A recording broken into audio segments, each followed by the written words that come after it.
하나님의 말씀을 보겠습니다. 하나님의 말씀은 고린도후서 9장 1절에서 15절 말씀입니다. 고린도후서 9장 1절에서 15절 말씀입니다.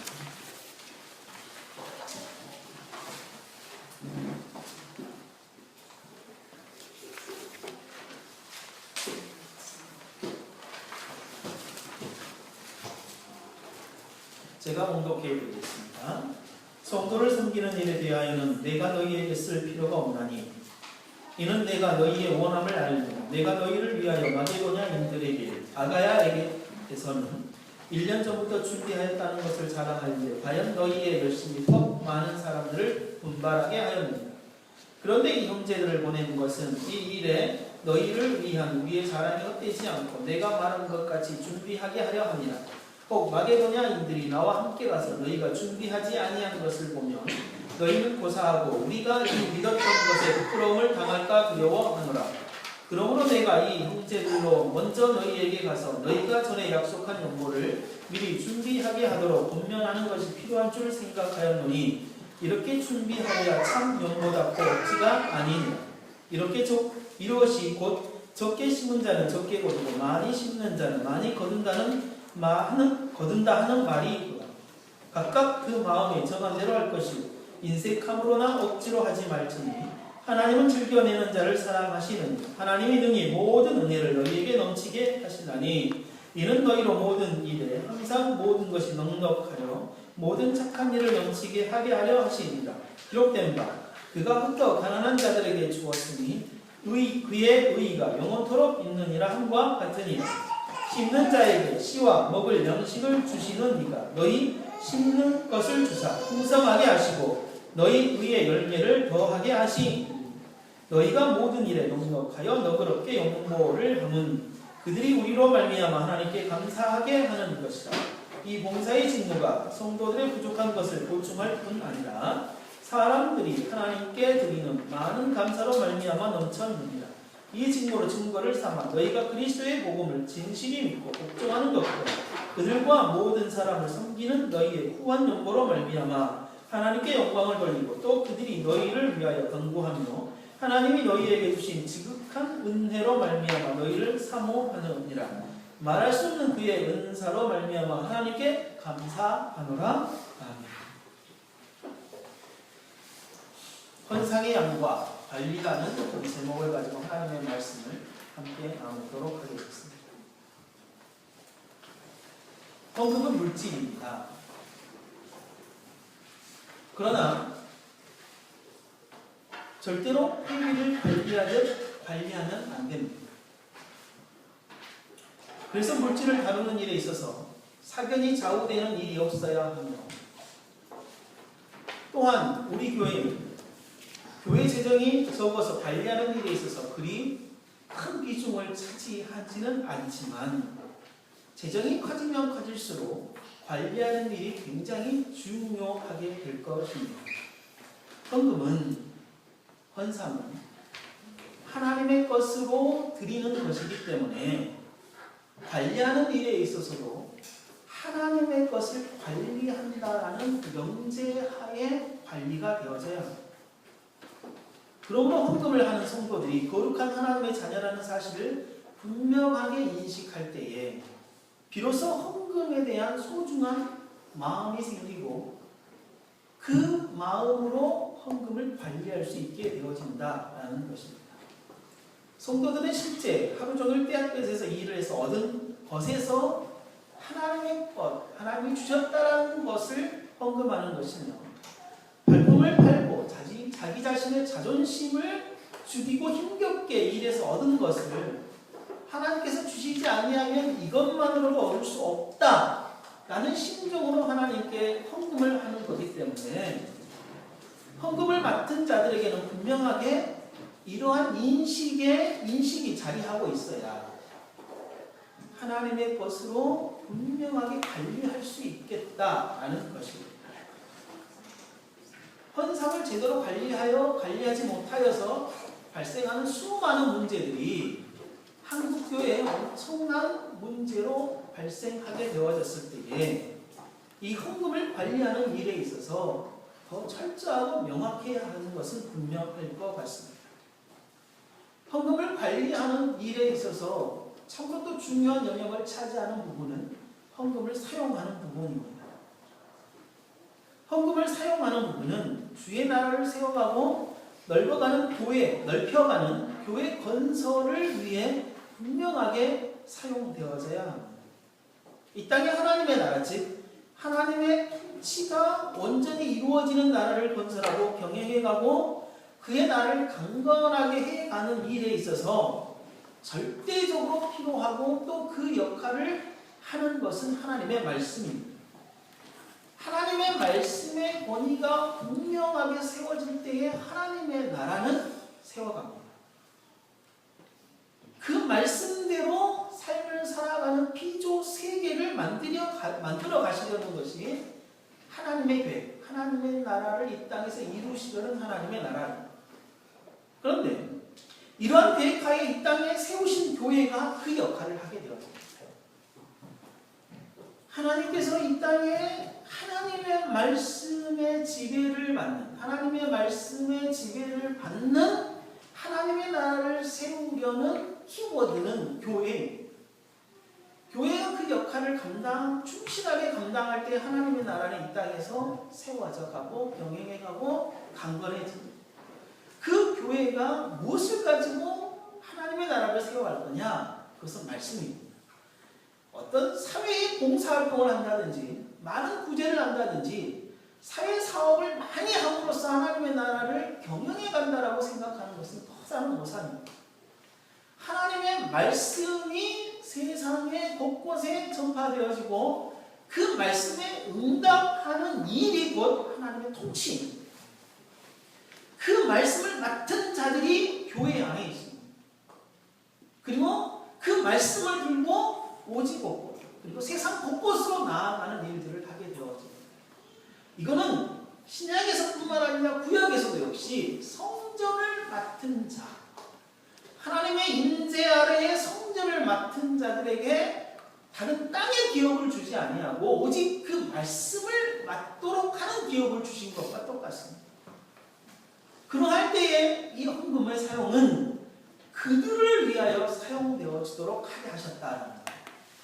그들의 그러한 말씀을 가지고 온전하게 사용할 수 있는 것은 그들이 다른 것을 생각하시고 그 일만 집중하도록 하게 하셨다는 것입니다.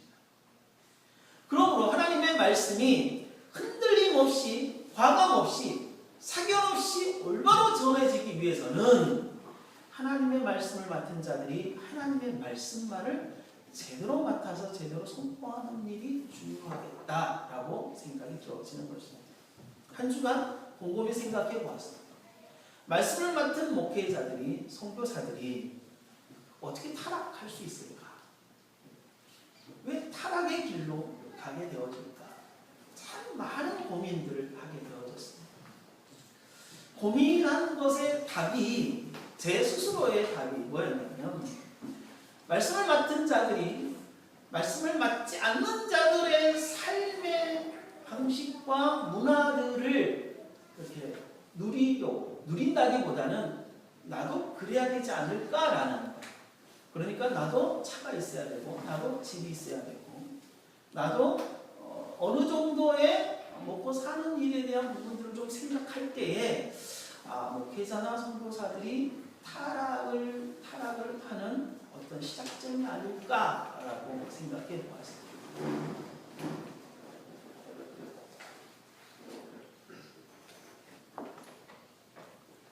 순수하게 하나님의 말씀만을 가지고 그 말씀을 가지고 잘 적용할 수 있도록 말씀이 말씀대로 제대로 선포되어지도록 해야 하는 일은 목회자 자신뿐만 아니라 교회 공동체가 그런 부분들에 있어서 분명하게 감당해야 할 일들이다라는 생각이 들어집니다.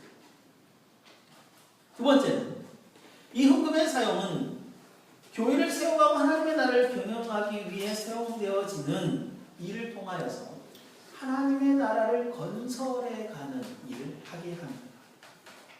하나님의 나라의 건설은 이 땅에서만 이루어지는 것이 아니라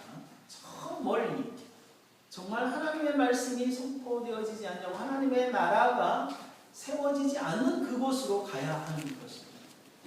그래서 우리 한국교회도 초창기에 복음이 들어왔을 때에 그 사실을 분명하게 인식하고 교회가 제대로 세워지지 않는 상태에서 선교사를 중국으로 파송하고 그리고 그 파송된 선교사에게 선교 헌금을 보내고 하는 일들이 우리 한국교회 초창기에 있었다라는 것입니다. 이렇게 하나님의 나라를 건설해가는 일에 있어서 충분하게 헌금이 사용되어져야 하는 필요성들이 분명하게 있는 것 같습니다. 만약에 하나님의 말씀과 하나님의 나라를 건설해가는 이러한 일들이 교회 안에서 중요한 순서에서 밀리거나 시간에서 줄어들거나 차츰 배제되는 일들이 생긴다면 교회 공동체의 모임은 개모임 수준으로 어떤 사적인 모임의 수준으로 전락하게 되어질 것이다 라는 것입니다. 그래서 현대 어떤 사람들은 무신론자들이 세운 교회, 미국에서 벌써 있습니다. 그러한 교회가 있다고 합니다. 두 명의 코미디언으로 시작한 썬데이 어셈블리라는 이 교회는 스스로 하나님을 믿지 않지만 교회라는 명칭을 붙입니다. 이 교회는 기존 교회에서 실망하거나 종교는 싫지만 여러 세대 사람들이 모여서 서로 돕고 의지하고 관계를 이렇게 원하는 무신론자들이 모인다고 합니다. 이 모임에도 예배라는 어떤 형태를 취하고 있고 그 안에 어떤 설교라는 형식이 있지만 설교는 목사가 하는 것이 아니고 심리학자나 상담자들이 세상의 어떤 이슈를 드러내놓고 사람들이 그런 부분들을 가지고 어떻게 삶을 살아가야 될지에 대한 어떤 이야기들을 주로 나눈다고 합니다. 이러한 단체를 교회라고 결코 이야기할 수 없지만 그들은 스스로 교회라고 부릅니다. 이러한 교회로는 이러한 단체는 결국 교회라고 부를 수 없을 뿐만 아니라 하나님의 나라를 세워갈 수 없고 세상에서는 좋은 단체이지만 하나님이 보시기에는 그냥 아무것도 아닌 존재들이라라는 것입니다. 하나님의 말씀을 맡은 자가 교회 공동체 안에 존재해야 하고 또 하나님의 말씀을 맡은 자가 하나님의 나라를 세워가기 위해 하나님의 나라가 세워지지 않는 그곳으로 가는 일들을 반드시 해야 합니다. 그러할 때에 헌금이 사용되어져야 한다라는 것입니다. 또한 이 헌금은 교회 공동체를 위해 사용되어져야 합니다. 교회가 현존하는 것이 목적이 절대 아닙니다. 다시 해서 이 교회는 지금 우리가 있는 이 사람들을 위해서 교회가 있는 것이 아니라는 것입니다. 하나님이 이 땅에 세우신 교회는 미래지향적인 교회입니다. 미래지향적이라는 것은 교회 공동체 어린 자녀들을 성경적으로 키워내야 하는 것이 교회가 해야 할 일이다라는 것입니다.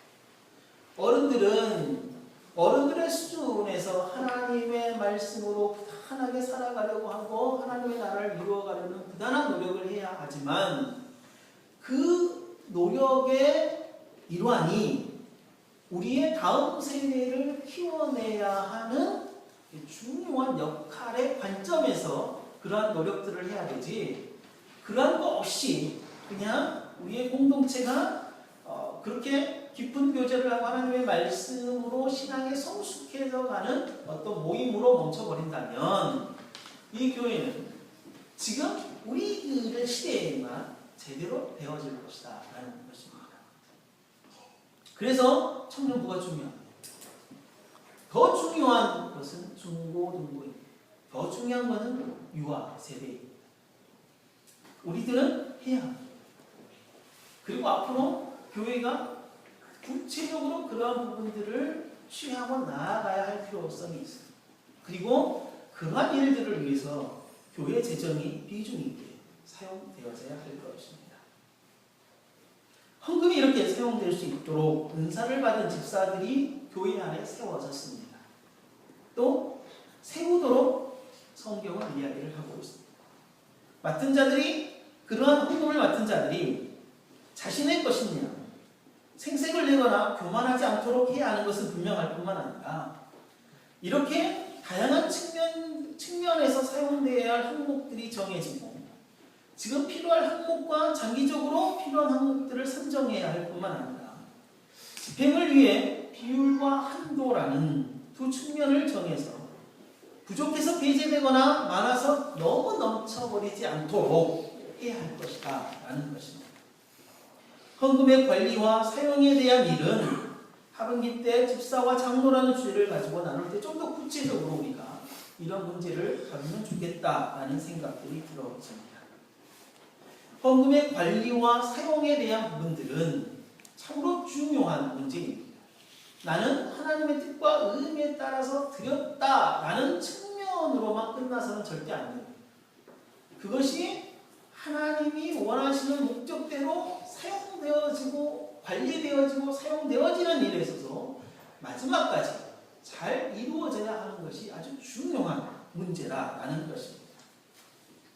이러한 일들에 있어서 또 하나님의 나라를 이루어가고 또 하나님의 귀한 백성 다음 세대를 키워가는 이러한 일들을 통하여 이러한 일에 있어서 많은 재정이 필요하다고 할 때에 우리는 늘 고민되어지는 것이 있는데 그게 뭐냐면 엄청난 재정이 필요할 것이다 라는 것입니다. 그런 부분에 있어서 참 고민되는 것이 그렇다면 헌금의 양의 문제입니다. 벌써 언약 공동체만 보더라도 매일 헌금의 양이 넉넉하지 않기에 우리 교회 목사님 생활비도 제대로 주지 못하는데 얼마 되지 않는 선교비로 보내는 일에 부담감을 갖고 있는 일들이 실제 있고 이러한 현실에 있어서 과연 관리하는 거나 또 사용하는 그런 부분에 있어서 또 그런 부족한 부분들을 우리가 어떻게 해결해야 하는 부분에 있어서도 참 고민되고 해결되어야 할 많은 부분들이 이 양의 문제라는 것입니다. 그렇지만 헌금을 많이 해서 이런 문제를 해결하면 되지만 우리의 현실은 헌금을 많이 할 수 있는 현실이 아니다라는 것입니다. 그럼에도 불구하고 헌금을 얼마큼 해야 하는가? 양의 문제는 누가복음 21장 1절에 쓰여져 있습니다. 과부의 두랫돈이라는 부분들에 대해서 우리가 좀 더 생각해 볼 필요가 있고 이 과부의 두랫돈과 아나니아와 삽비라의 헌금의 모습을 비교해 보면서 우리가 이 양의 문제를 한번 생각해 볼 필요가 있다는 것입니다. 양의 문제에 있어서 결론을 먼저 내리자면 성도가 드려야 하는 헌금의 양은 성도가 하나님의 나라를 얼마나 이해하고 있느냐에 따라 정해지는 것입니다. 헌금의 양은 성도가 하나님의 나라를 얼마나 이해하고 있느냐에 따라서 정해지는 것이다 라는 것입니다. 성도가 하나님께 드리는 것은 하나님의 것이기 때문에 하나님의 것이라는 심정을 물질에 담아 드리는 것이라고 계속해서 반복해서 이야기를 하고 있습니다. 하나님께 드린다고 했을 때 헌금뿐만 아니라 헌상뿐만 아니라 예배도 그리고 찬양과 기도도 오직 받으실 수 있는 분은 한 분밖에 안 계십니다. 하나님이시죠. 그렇기 때문에 우리가 하나님에게 그렇게 드려야 하는 것입니다. 이러한 마음이 충분하게 있을 때, 이러한 마음이 있을 때 이것을 뭐라고 이야기하냐면 많다 적다의 개념을 오늘 본문에서 사용합니다. 오늘 본문에서 하나님의 나라에 대한 충분한 이해에 입각하여 헌상을 해야 한다. 하나님의 나라에 입각하여 헌상을 하는 그 마음이 많은 마음이다 라고 그렇게 표현하고 있습니다. 오늘 본문에 적게 심은 자는 적게 거두고 많이 심은 자는 많이 거둔다는 말씀이 있습니다. 이게 6절 말씀이죠. 이것이 라고 지칭하는 이것은 5절 그리고 7절의 말씀일 것입니다. 그러므로 형제들로 말미암아 너희에게 가서 너희가 전에 약속한 요구를 미리 준비하게 하도록 권면하는 것이 필요한 줄 생각하였노니 이렇게 준비하여야 참 연보답고 억지가 아니니라.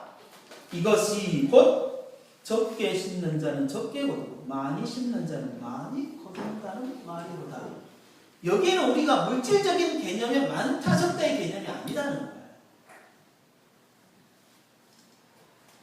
너희들이 연보하기로 돕기로 구제하기로 작정한 것에 대한 것을 미리 준비하는 것, 미리 준비하여 들여놓은 것, 그것이 참 연보고 억지가 아니고 그것이 곧 많이 심는 자는 많이 거둔다는 말이다, 이 말이거든요. 이 많고 적고의 개념은 물질의 개념이 절대 아니다는 거예요. 하나님의 나라에 대한 이해와 그 나라를 소망하고 그 나라가 이루어지기를 간절히 바라는 마음이 깊으면 깊을수록, 그리고 그게 현실적으로도 구체화되면 구체화될수록 성경은 그것을 뭐라고 이야기하냐면 많은 마음이다, 많은 것이다. 많은 것. 그러한 것이 적으면 적을수록, 이해가 적고 그것을 구체화시키는 일이 적으면 적을수록 적은 것이다 라는 거예요. 적은 것이다. 그러나 오해하지. 그래서 이 말은 마태복음에서 마음이 있는 곳에 재물도 있다 라는 표현입니다. 그리고 그 마음이 하나님에게 있거나 하나님의 나라에 있을 때에 그 나라를 위하여 사용되어지도록 내가 기꺼이 드리는 것이다. 기꺼이 드리는. 그러나 우리가 오해하지 말 것은, 이런 의미도 모르는 채 하나님 헌금을 상당히 많이 하는 경우가 있을 것입니다. 그렇지 않습니까? 그런데 간혹 그러한 일을 신앙의 깊이, 믿음의 깊이와 연결을 짓는 경우가 있습니다. 그건 아닙니다. 그가 하나님의 은혜를 받았고 자신이 가지고 있는 엄청난 재산을 들여서 하나님께 헌금을 했다고 손치더라도 하나님은, 성경은 그가 적게 심은 것이다 라고 이야기합니다. 적게 심은 것이다. 이건 결코 많이 심는 게 아닙니다. 왜? 그가 하나님의 나라에 대한 이해가 아주 희박하기 때문에. 그러므로 물질에 많고 적게 드림이 성도의 신앙을 평가하는 기준이 절대 되어서는 안 됩니다. 또 이러한 부분을 가지고 직분자를 세우는 일에 사용되어서도 안 된다라는 것입니다. 신앙의 평가와 직분자를 세워가는 일은 그 성도의 삶 전체, 가정에서, 직장에서, 교회에서 하나님의 나라에 대한 이해로 살아가고 있는지, 그리고 부단하게 그러한 사운드를 해가고 있는지, 그가 그 직분자로서의 은사를 하나님에게 받았는지 받지 아니하였는지를 분별하여서 신앙을 평가하거나 직분자를 세우는 일을 해야 하는 것이다 라는 거죠.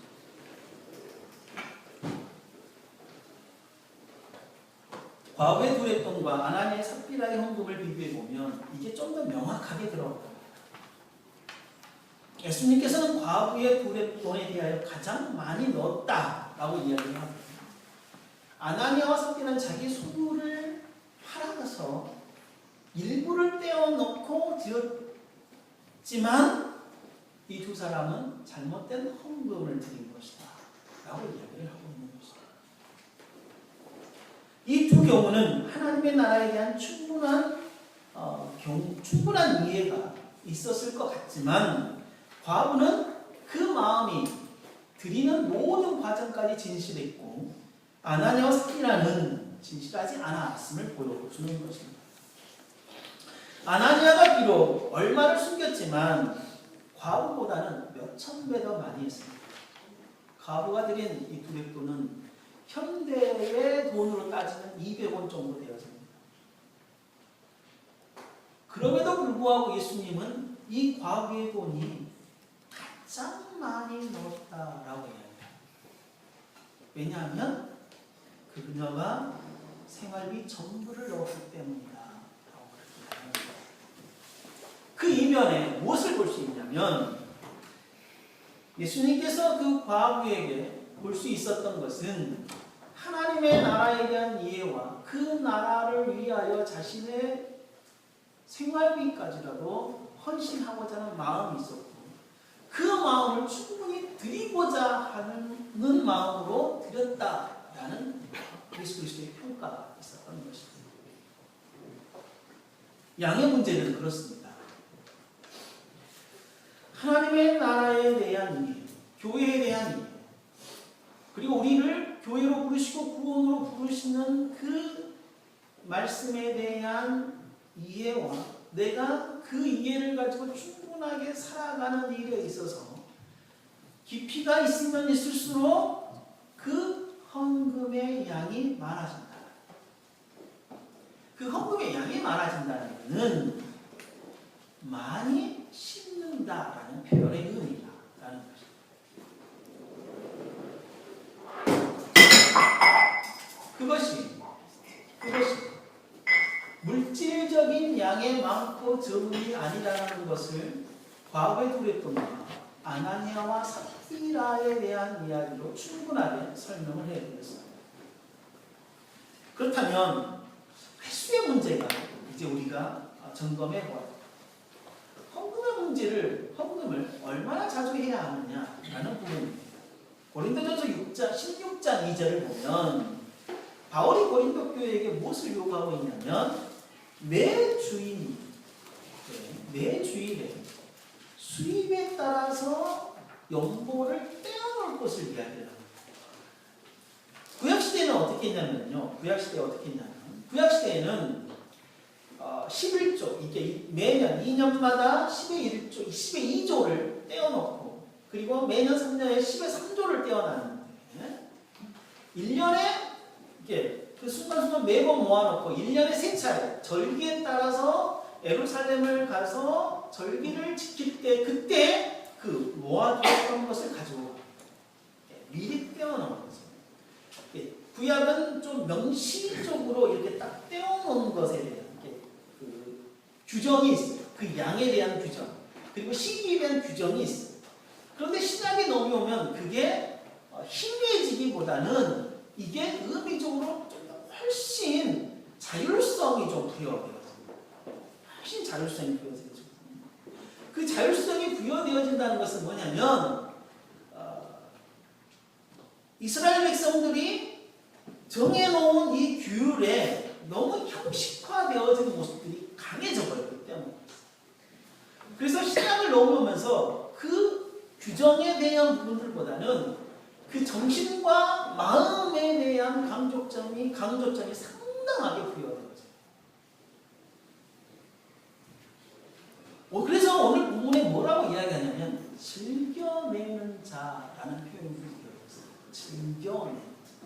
여기서 즐겨내는 자라는 것은 이게 자주 낸다라는 표현은 아니죠. 자주 낸다는 표현이 아니라 즐겁게 낸다라는 표현입니다. 즐겁게 낸다.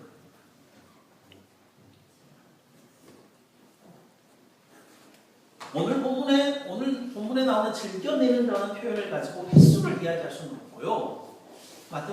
고린도전서 16장 2절에 나온 매 주일에 연보를 들여놓아라 라는 말씀의 표현을 따라서 매 주일 자신이 표현하는 양의 만큼을 정하여서 잘 들어야 한다라고 우리는 횟수를 이야기를 하고 싶습니다. 이제 본문에 따라 좀 더 실제적이면서 구체적인 적용을 해봐야 하는데 이 헌금에 대한 헌상에 대해서 그런데 그 이전에 이 질문에 대하여 상당히 많은 질문이 저에게도 있고 또 우리 기독교 안에 실제 있게 되어집니다. 예수님이 오신 이후 신약시대 예수님이 재림한 이후 예수님이 승천하신 이 신약 시대에는 구약에 있었던 11조가 폐지되었느냐, 폐지되지 않았느냐라는 질문을 종종 듣게 되었습니다. 그리고 어떤 분들에 의해서 폐지되었다라고 종종 폐지되었다는 주장을 간간히 듣기도 합니다. 그러나 11조 폐지라는 질문은 질문 자체에 모순이 있습니다. 왜냐하면 구약의 11조가 신약에서는 마치 율법이 완성되었다거나 신약에서는 11조를 드리라고 한 적이 없다는 식으로 11조가 폐지되었거나 폐지되어지지 않느냐라는 질문을 하게 되어지는데, 좀 더 우리가 구약과 신약의 이 11조와 연보에 대한 개념을 살펴보아야 할 필요성이 있습니다. 구약에서 언급하고 있는 11조가 현대에 드리는 11조냐, 다시약에서 소득의 딱 10분의 1, 100만 원을 벌면 10만 원, 10분의 1은 10만 원이라는 개념이냐라는 거예요. 신약에서는, 우리 지금 신약에서는 11조 헌금 있죠, 주정헌금 있죠, 그 다음에 감사헌금 있죠, 그 다음에 건축헌금 있죠, 성경헌금 있죠. 그러한 헌금들의 항목들이 있거든요. 이 항목들이 전체적으로 뭐냐면 헌금이에요. 그래서 신약에서 나오는 연보라는 단어를 사용해야 되는 거죠. 그 안에 11조라는 개념이 들어요. 수입의 10분의 1이라는 개념이 들어있어요. 구약에서도 마찬가지예요. 구약에서 헌금에 관련하여 사용된 단어는 오직 뭐를 사용하냐면 11조라는 단어를 사용합니다. 신약에서는 연보라는 단어만을 사용합니다.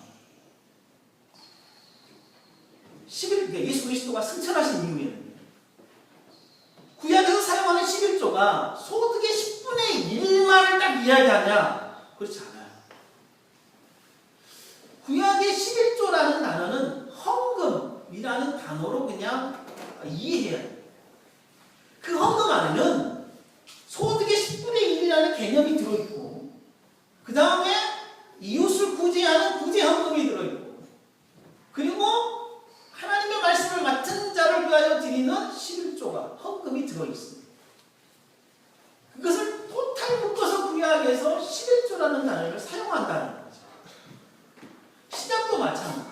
연보라는 단어 안에 11조가 말씀을 맡은 자를 위한 헌금이 들어있고, 구제를 위한 헌금이 들어있다. 그런데 대체적으로 연보하면 뭘로만 생각하냐면 구제를 위한 헌금으로만 생각을 합니다. 신약에서는 두 가지를 동시에 다 이해해요.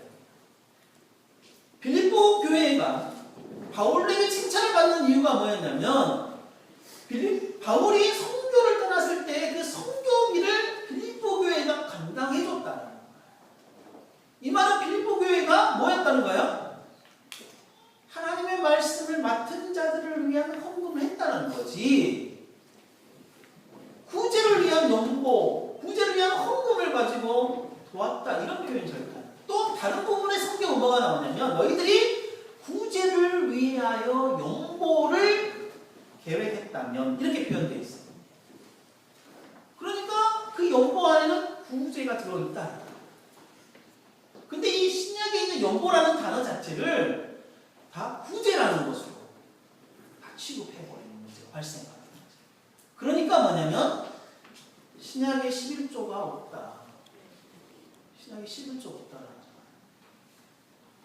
아니, 마태복음에 분명히 예수님이 11조에 대한 이야기하고 있지 않느냐. 마태복음 23장 23절 24절 말씀, 그렇죠? 이야기하고 있어요.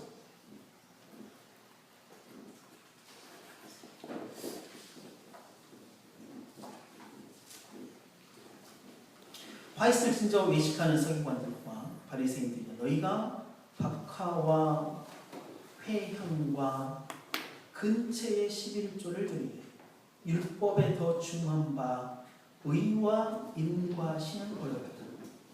그러나 이것도 행하고 저것도 버리지 말아야 할지니 소경된 인도자여 하루살이는 걸러내고 약대는 삼키는도다.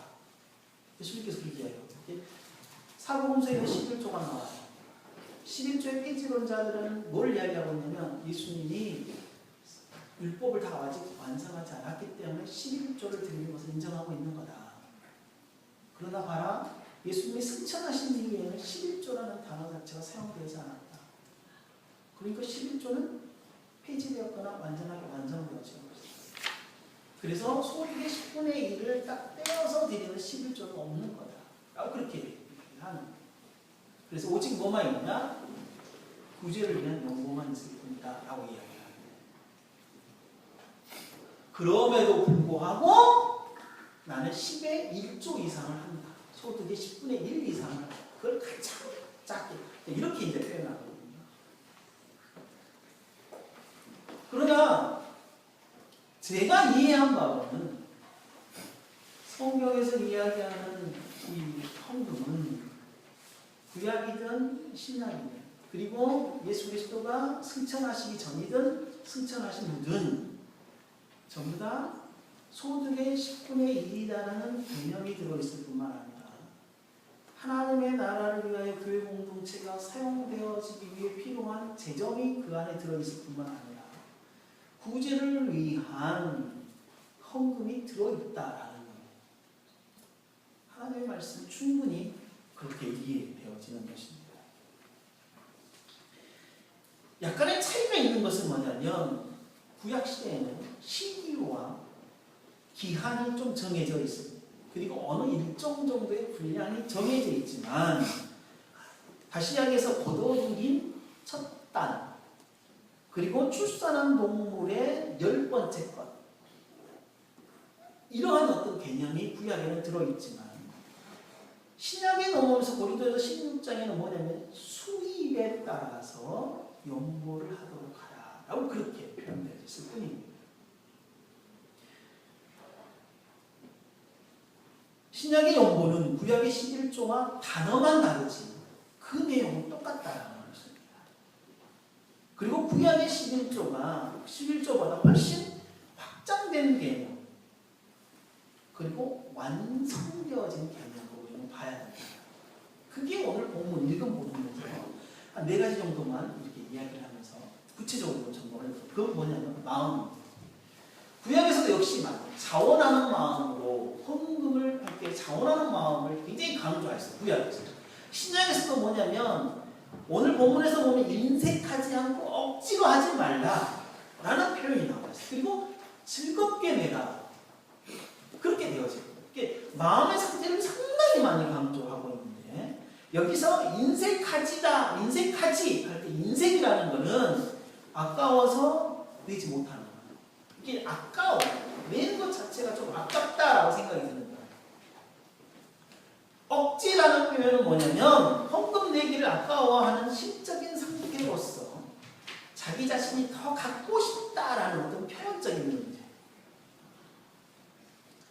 그런데 고린도후서 8장 이 앞장을 보면 고린도 교회는 구제를 위한 연보를 자원했고 그리고 너무 기뻐합니다. 야, 너희들이 정말 이렇게 자원해서 헌금을 하겠다는 게 너무 좋다. 그리고 실제 이 고린도 교회가 헌금을 합니다. 근데 그 헌금한 걸 살펴보고 바울이 엄청나게 놀랍니다. 어떻게 놀라냐면요. 고린도후서 8장 5절에 이 사람들이 고린도 교회 사람들이 헌금을 할 때 뭐냐면 스스로 자신을 주께 먼저 드리고 이렇게 해요. 물질적인 것을 하나님께 드리는 것이 중요한 게 아니라 이 사람들이 자기 자신을 먼저 하나님께 드렸다라고 표현하고 뭐요? 구약에서 물질에 대한 표현 그리고 그것을 하나님께서 인정하여 드리다라는 것을 어떤 형식을 갖추어서 하나님께서 요구를 했지만 신약에서는 어떤 형식을 주지 아니하고 너희들이 인색하거나 정말 억지로 하지 말고 좀 즐겨내라 라고 했을 때에 그 규범이 정해지지 않는 상태에서 이 빌립보 성도들이 스스로 먼저 자기 자신을 하나님께 드렸다라는 사실에 바울은 엄청 놀랍니다. 그리고 자기가 힘들고 어려운 상황에서도 기꺼이 다른 사람을 위하여 구제하도록 연보를 내놓았다는 것에도 엄청 놀라게 되었습니다.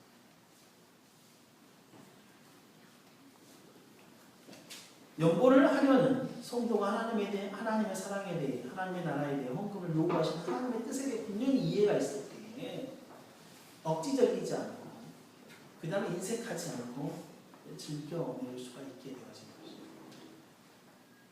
그 마음을 우리가 잘 살펴보도록 해야 합니다. 그렇다면 이거 어떻게 결정할 거냐?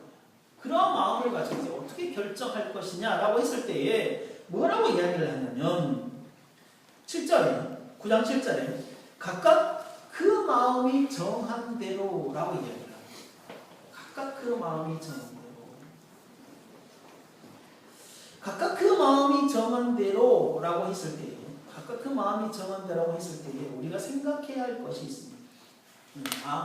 그럼 나 이만큼 드리면 되겠구나 라고 스스로 다 각자가 정하는 거예요. 그리고 그만큼만 하면 되는 거예요. 그럴 때 문제는 뭐냐면 수입에 따라서 1,000만 원 버는 사람이 1,000만 원에 따라서 인색하지 않고 억지적이지 않게 드려야 된다. 그걸 누가? 예수 그리스도의 이름으로 성령을 따라서 자기가 결정해야 된다. 100만 원 번 사람이 막 80만 원, 90만 원까지 헌금을 하는 거는 이거는 제가 생각할 때는 참 믿음이 굉장히 좋구나 라고 할 수 있는 그게 지속이 된다면 저는 이건 아니다 라고 하고 싶어요. 그러나 1,000만 원 수입을 버는 사람이 10만 원, 20만 원 헌금을 한다고 생각해요. 내 마음이 정했습니까? 내 마음이 정했습니다. 이것을 각각 마음이 수입에 따라서 각각 마음이 정한 대로라는 이 표현을 그걸로만 딱 끊어서 생각하지 마시고 뒤에 나와 있는 인색하지 않고 억지스럽지 않게 즐겁게 낼 수 있는 요 한 문장을 함께 생각하라. 그렇게 결정하는 거지. 그걸 따로 떼어서 내가 정한 대로 해야 돼. 그러면 안 된다라는 거지. 또 하나는 참 연보 5절 말씀에 이것이 참 연보다 라고 했을 때 진짜 연보구나 라고 했을 때 이 연보라는 개념 진짜 참 연보라고 했을 때 개념이 뭐냐면 준비성이에요. 준비는 미리 준비한 게 아니라 그 준비에 드리고자 하는 대로 드린 거 미리 드린 상태를 이야기하는 걸 지금 오늘 본문에서는 그렇게 이야기를 하고 있어요. 예전에 우리 이제 그 선조들은 이야기했던 것처럼 미리 빳빳하게 준비하거나 은행에서 빳빳한 돈으로 바꾸어서 헌금할 것을 미리 딱 떼어놓고 준비를 딱 했던 거죠. 그러니까 수입을 받는 월급을 받는 그 달에 그리고 월급을 받는 그날에 미리 그것에 대해서 정해놓고 그 돈을 미리 쓰지 아니하고 한다는 거죠. 그것에 맞춰서 한다는 거죠. 이게 준비입니다. 근데 우리는 저도 거의 그랬죠. 주일날 아침에 이렇게 잔돈이 있으면 그 잔돈이 있는 대로 헌금을 해서 또 쓰면 미안한 마음이 있지만 헌금을 안 합니다. 그게 이제 우리들의 그리고 저희 예전의 방식이었던 것 같다. 이거는 준비성이 없는 거다. 참연보가 아니다. 라고 성경은 분명한 이야기를 하고 있고 성도는 자신이 한 달을 한 달을 살아갈 때의 비용을 계산하지 않아요? 그러잖아요. 며칠 전에 우리 각 씨가 2달치를 어떻게 질줄 현황을 쫙 써가지고 저한테 딱 보여주는 거예요. 여유가 없어.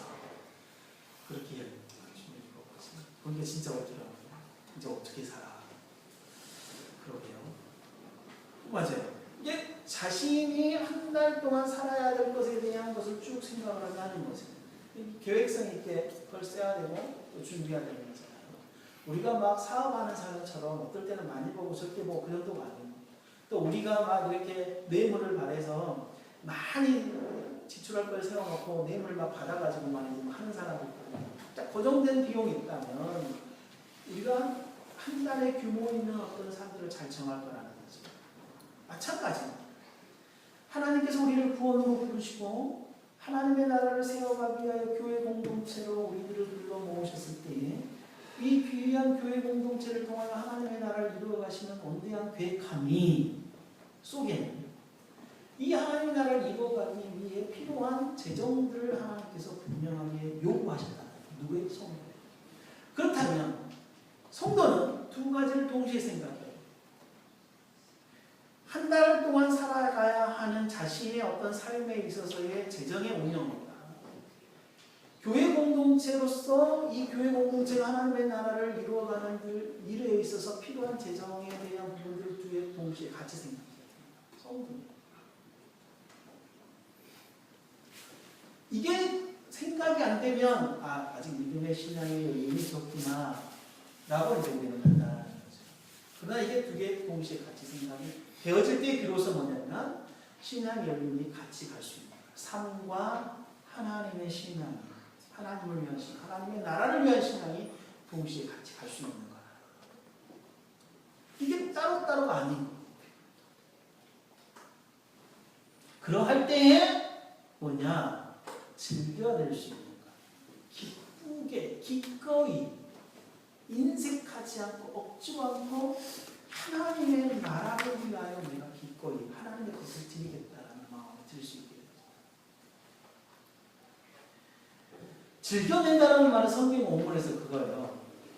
즐겁게 낸다. 의미에 따라서 정당하게 낸다라는 표현입니다. 헌금을 자주 낸다는 게 아니에요.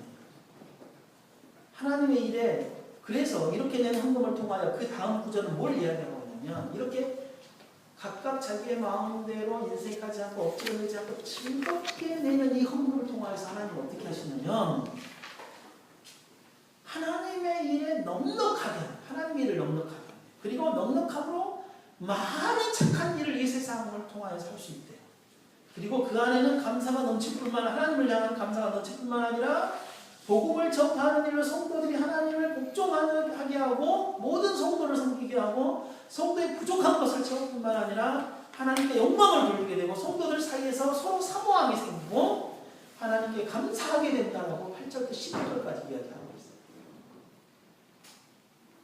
결국 하나님의 나라를 위하여 우리가 삶을 살아가는 귀한 일들을 하게 되어진다. 아무리 적어도 아무리 많아도 주의 나라와 헌금을 요구하시는 의미에 따라 즐겁게 내는 일들이 우리 안에 있습니다. 빌보 성도들이 바울에게 선교 헌금을 보낸 말씀을 기점으로 우리는 4주 동안 헌상에 대해 하나님의 말씀을 살펴보았습니다. 구약의 11조가 신약에서 완성되어 연보라는 명칭으로 사용되어졌습니다. 성경은 이제 주의 나라를 충분하게 이해하고 하나님께서 요구하시는 연보에 대한 충분한 이해를 바탕으로 하나님의 것을 드리는 대표의 원리로 주일 예배와 또 헌금을 드릴 때에 많이 심는 거다. 결국 너희들이 많이 거둘 것이다. 라고 성경은 이야기하고 있습니다. 이런 마음을 드릴 때에 정결하게 하신 예수 그리스도의 이름으로 우리의 의지가 성령의 인도하심을 받아 드리도록 해야 하며 더 나아가 우리가 각각의 수입에 따라 정할 때에 인색하지 않고 미리 결정, 미리 준비한 것에 대하여 마음이 흔들림이 없이 기꺼이 즐겁게 헌상하는 일을 통하여서 하나님의 나라가 그리고 내 삶의 속에 하나님의 나라가 더 풍성하여지고 강건하게 세워지고 또 이 언약 공동체가 훨씬 더 풍성해지는 놀라운 일들이 우리 안에 있어지기를 간절히 바랍니다. 함께 기도하겠습니다.